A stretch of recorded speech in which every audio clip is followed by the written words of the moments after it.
What do you think when you hear confidence?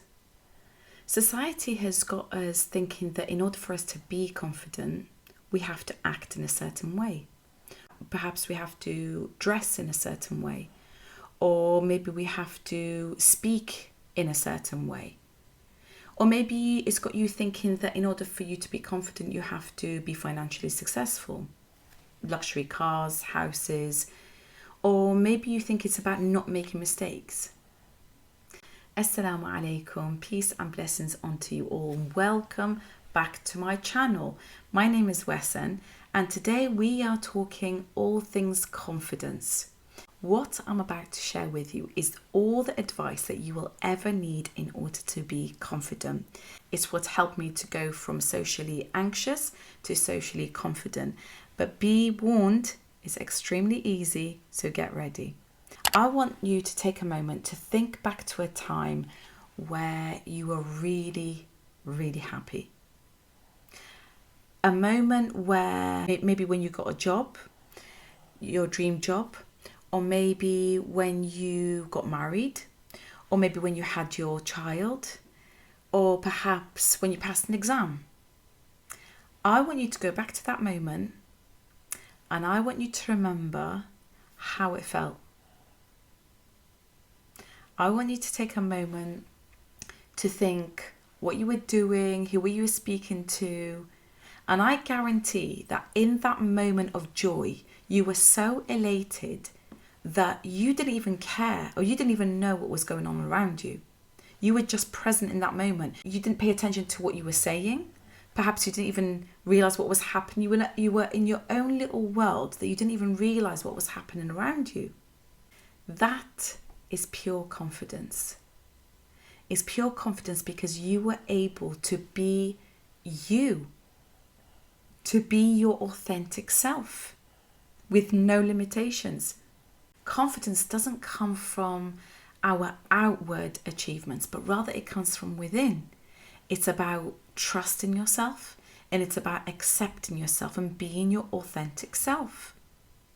It's about knowing your strengths as well as your weaknesses, but it's also about you willing to make mistakes and then not throwing in the towel, but rather getting up, back up and trying again and again. You die today. I mean, let's be honest, we don't know our expiration date. But what if you were to die today? What dreams have you left undone because of your lack of self-confidence? What words have you left unsaid? What love have you left unloved because of your lack of confidence? Now you may say, but Wesson, it doesn't matter because I'll be gone, right? Nothing will matter anymore, right? No, wrong. We know that when you die, you go on to another realm, you transition into another life, and you take your deeds with you. But you also leave your deeds behind to those that you left behind. So what impact did you have whilst you were here? What lives did you create? What love did you love? What life did you save as a result of you and a result of your good deeds? It does matter. You were not created just to eat and sleep and that's it. You were created for something better, for something greater. We were all created with a gift, and it is our responsibility and our duty to unpack and unravel that gift as we go through life and then share it with the world. And because of you, you shape the world for the better. The question is, do you believe in yourself? Do you wholeheartedly, truly believe in yourself? Do you believe in your creativity, in your God-given talent? Do you believe in your existence here, right now? If you do, that's awesome. But if you don't, why not? Why don't you believe in yourself? What are you doubting about yourself? Are you doubting your ability? Are you doubting your talent? Why do you question yourself? What are you telling yourself? What are the stories that you're feeding yourself? Confidence is all about knowing your strengths and then seeing the positive in you, having a positive outlook on yourself. Do you know your self-worth? Do you know your value and the value that you bring to the world? I get that perhaps most of your life you've been told you're not good enough, or you're not smart enough, or you're too slow, or you're too fat, or you're too skinny, or too old, or too young, or whatever it may be. So you think to yourself, okay, well, if that's the way people perceive me, that must be true. So why should I bother? Right? Why should I even try? No. Stop telling yourself those lies. You are here, you are safe, and you are good, and you are beautiful. You are full of love and full of light. You are a divine product of God, beautifully crafted. And it's up to you to change things now, from here on forward. But you can change what you're in control of. And you're in control of your thoughts, you're in control of your habits, you're in control of your behaviours. Confidence isn't given to us on a plate. Don't think that people are born confident. No. It's a skill that you can learn. It's a skill just like how a baby learns to walk, just like how you learn to read and write and ride a bike and swim and whatever else that you've learnt.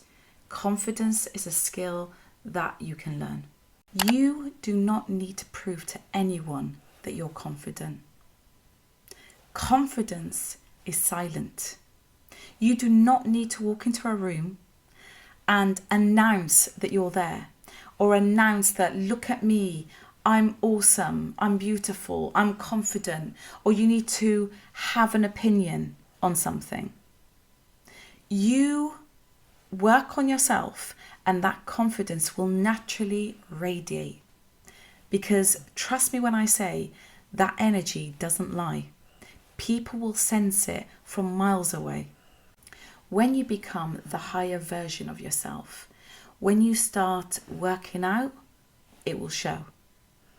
When you start to pray and gain that inner peace and contentment, it will show. When you invest in some kind of education, therapy, some kind of knowledge in yourself, you will no longer entertain the petty arguments and the toxic people. And that confidence, I promise you, will show and it will radiate. Have you ever looked at somebody and you think, wow, look at her, you know, she's so lucky. Look how confident she is.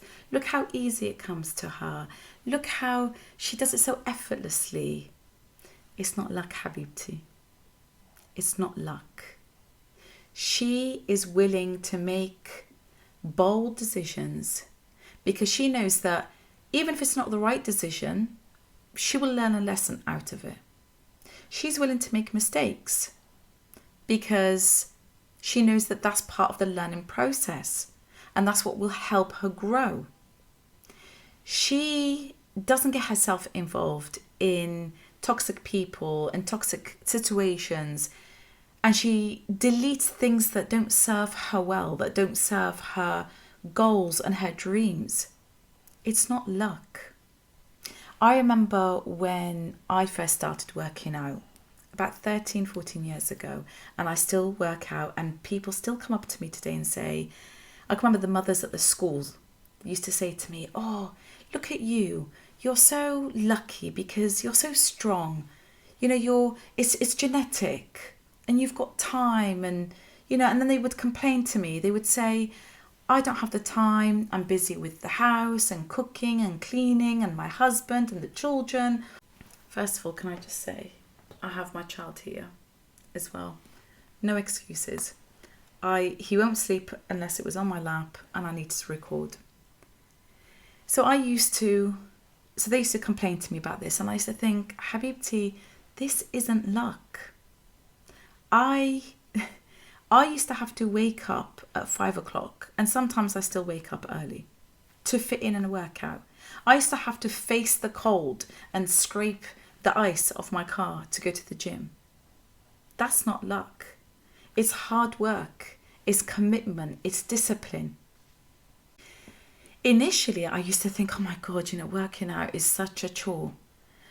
But never have I come out of the gym or finished a workout and I've thought to myself, oh, that was a rubbish workout. I've always felt brilliant.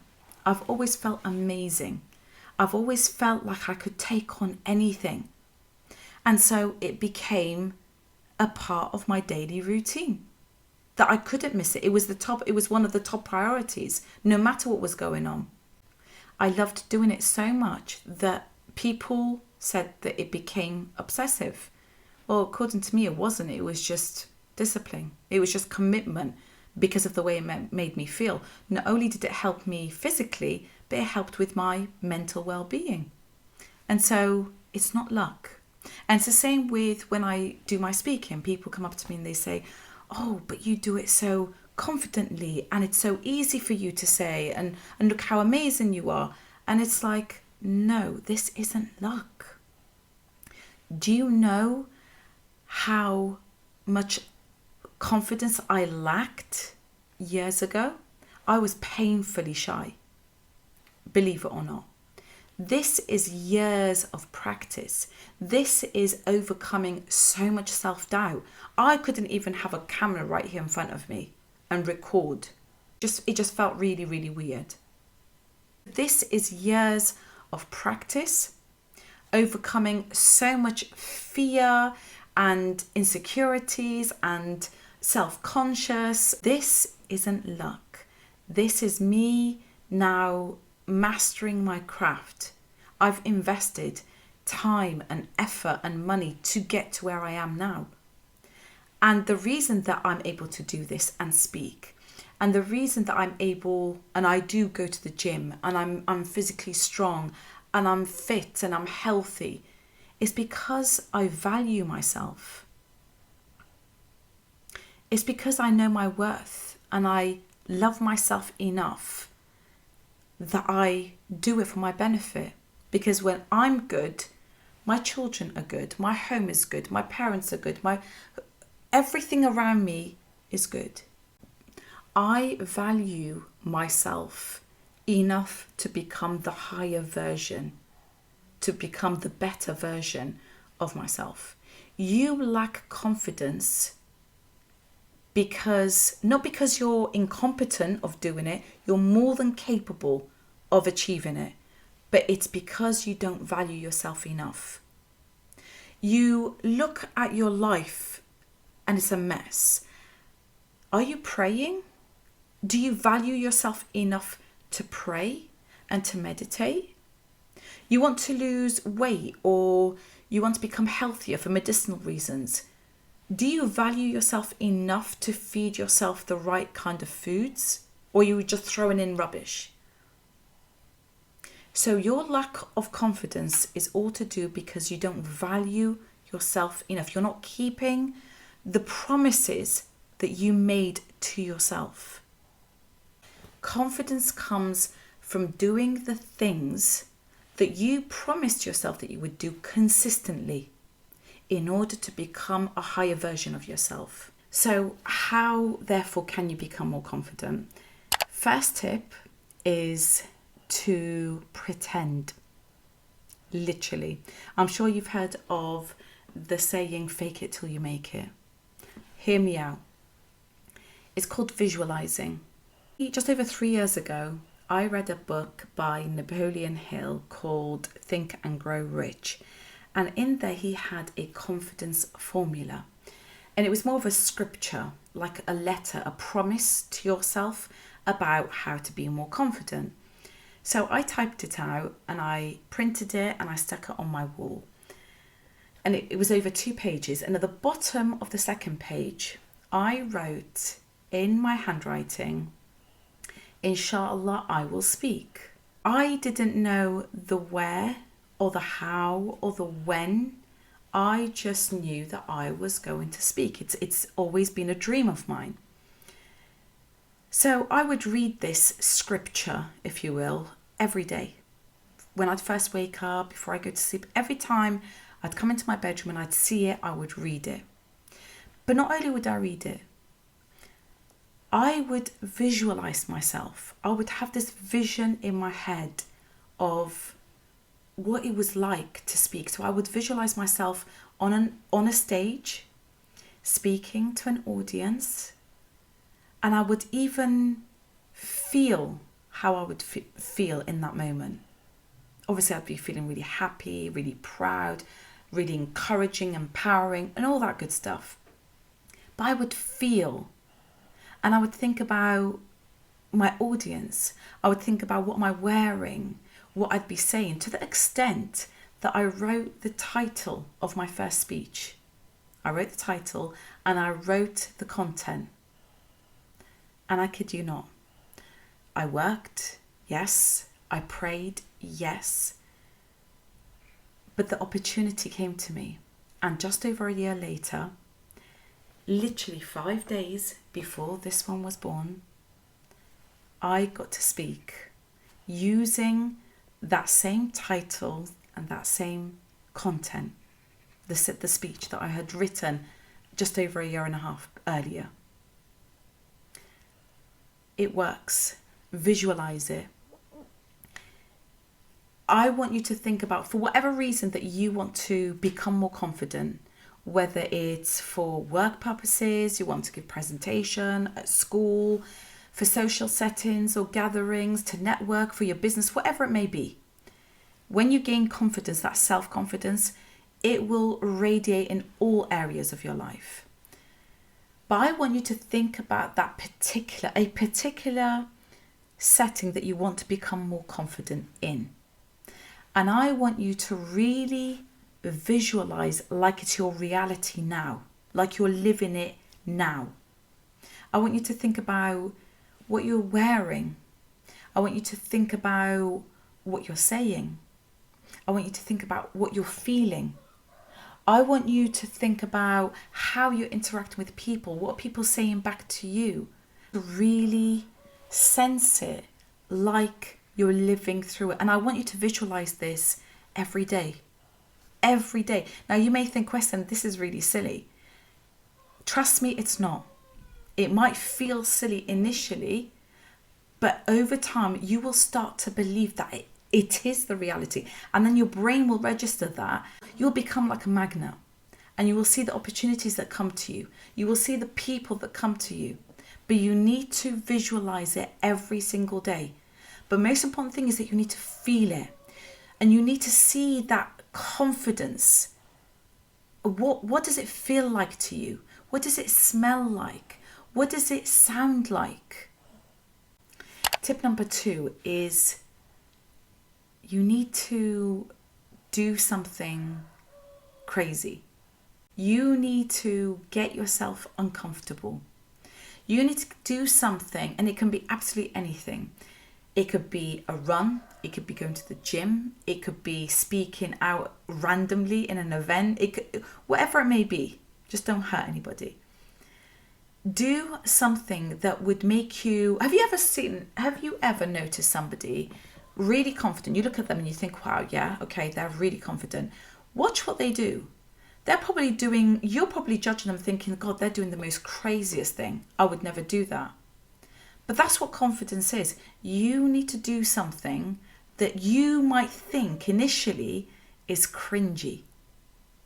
So you need to, and yes, at first it may feel awkward, but I promise you, you will walk away and you will think, you know what? That wasn't that too bad. And then you'd get that dopamine hit, and then you'd want to do it again. And then again. And you get to a certain level and you think, because all it is that it's imagined fear. But when you do it, you think, you know what? It's not that bad. And then you get to a certain level and then you push yourself and take it to the next level. And then you take it to the next level. And that's how you build on your confidence. So do something that you would never imagine yourself doing every day. Pick up that phone call, have that conversation. Next tip is to fall in love with yourself again. Like any love, whether you have love for your children, love for your parents, for your spouse, love for your pet, whatever form of love, it has to be nurtured. But you have to start with loving yourself first, and you have to nurture that love too.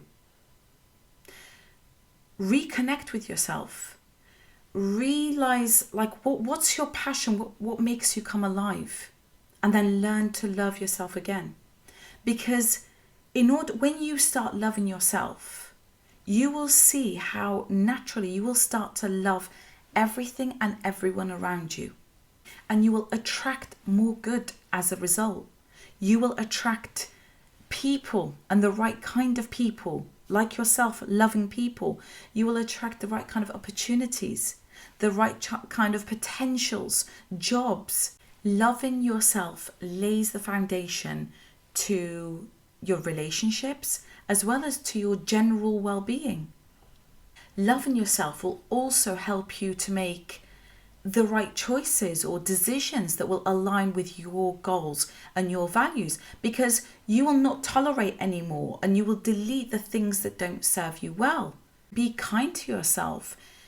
Know that when it's time to rest, when it's time to reset, when it's time to recharge, if you're feeling overwhelmed or burnt out, then understand that you need to perhaps delete some things from your life, that it's not necessary to do everything or to control everything. Self-love also means to pray, and I mentioned this a lot because that prayer and that meditation helps you to ground yourself. It helps you to center yourself. It helps you to find that inner peace and that calm. And then you're able to face anything in life, in particular the challenges or any difficulties. So love yourself enough to take the time out of your day to pray, and to pray without being rushed, slowing your nervous system down. One of the best forms of self-love is practicing self-care. Now, it doesn't necessarily mean that you have to take an expensive spa treatment every week. No. But you do what helps to provide that peace and that relaxation and that reset to unwind yourself. But make sure that you're looking after your hair, your skin, your nails. Make sure that you work out or you exercise, go for long walks, have nice long baths. That self-love, again, it's all about valuing yourself. If you value yourself enough, you will look after yourself. And I know a lot of people come at me, especially mothers, and they will say, okay, but I don't have the time. I appreciate time can be limited, but it doesn't need to take an hour. It literally can be just a 5-10 minute break where possible. But when you value yourself enough, then self-love helps you to become more confident. It helps you to become more productive. It helps you to lead a more satisfying life. And then speak to yourself well. Positive self-talk is critical. I ask you today, what have you said to yourself? Have the words that you said to yourself, have they been kind?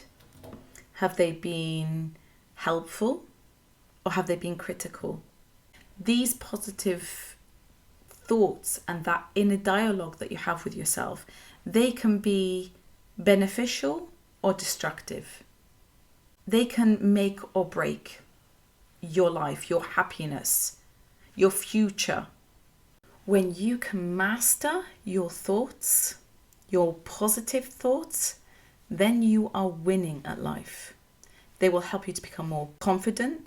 They will help you to become more motivated. They will help you to become more productive.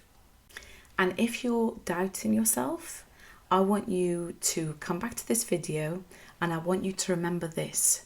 You have so many silent admirers on this planet that are looking at you in awe.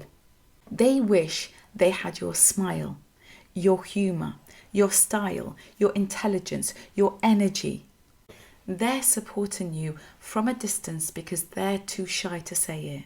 You make more of an impact and spread positive energy than you'll ever know.